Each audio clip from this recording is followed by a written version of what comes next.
Assalamualaikum warahmatullahi wabarakatuh. Halo, saya Nur Faliza, mahasiswa semester 3 Hukum Ekonomi Syariah. Pada video ini, saya akan menjelaskan secara singkat dan sederhana mengenai hukum perdata, mulai dari pengertian dan ruang lingkupnya. Kemudian, subjek dan objek hukum, sampai perbuatan hukum dan akibat hukumnya. Pembahasan ini dibuat untuk memenuhi tugas ujian akhir semester mata kuliah hukum perdata dengan tujuan agar konsep hukum perdata dapat dipahami secara lebih mudah, khususnya dalam hubungan hukum antara subjek hukum di kehidupan sehari-hari. Baik, di sini saya akan menjelaskan tentang pengertian dan ruang lingkup hukum perdata. Pertama-tama, pengertian. Hukum perdata adalah aturan hukum yang mengatur hubungan antar individu atau antar subjek hukum dalam kehidupan sehari-hari, terutama yang menyangkut hak dan kewajiban pribadi. Singkatnya, kalau negara ngurus warganya itu hukum pabrik, dan kalau warga ngurus urusan sesama warga itu hukum perdata.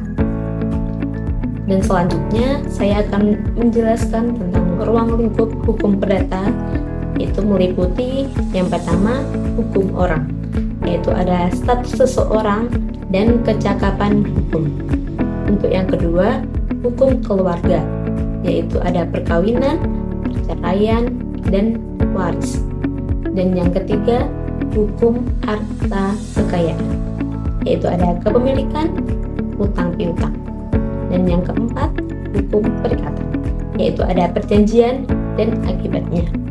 Jadi intinya itu hukum perdata mengatur hidup manusia dari lahir, bikin perjanjian, sampai soal warisan. Baik, pembahasan yang kedua ada subjek dan objek hukum dalam hukum perdata. Pertama, pengertian subjek hukum adalah pihak yang punya hak dan kewajiban menurut hukum. Subjek hukum ada dua. Yang pertama, manusia, yaitu sejak lahir sampai meninggalnya dunia.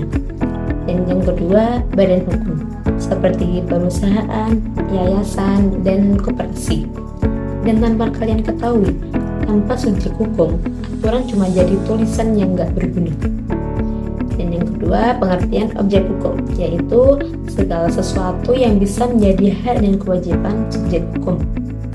Contohnya, benda berwujud, yaitu seperti rumah, tanah, dan mobil. Dan yang selanjutnya, benda tidak berwujud, yaitu seperti hak cipta dan piutang. Perannya jelas, subjek hukum yaitu pelaku, kalau objek hukum yang dipermasalahkan atau dimiliki. Baik, pembahasan yang ketiga atau yang terakhir yaitu perbuatan hukum dan akibat hukumnya.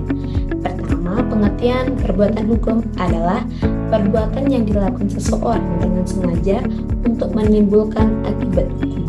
Contohnya seperti menandatangani kontrak, jual beli, dan membuat wasiat. Kalau tidak ada niat menimbulkan akibat hukum, itu bukan perbuatan hukum. Dan selanjutnya, akibat hukum. Akibat hukum dari perbuatan hukum yaitu bisa timbul hak dan kewajiban. Dan yang kedua, berubahnya status hukum. Dan yang ketiga, hilangnya hak tertentu. Contohnya gampang, seperti tanda tangan perjanjian dan kemudian wajib memenuhi isi perjanjian. Kalau nggak dipenuhi, bisa digugat. Baik, sebagai penutup dapat disimpulkan bahwa hukum perdata itu mengatur hubungan hukum antara subjek hukum, mulai dari hak dan kewajiban hingga akibat hukum dari suatu perbuatan hukum. Dengan memahami hukum perdata, kita dapat lebih sadar akan posisi dan tanggung jawab kita dalam setiap hubungan hukum yang dijalani dalam kehidupan sehari-hari.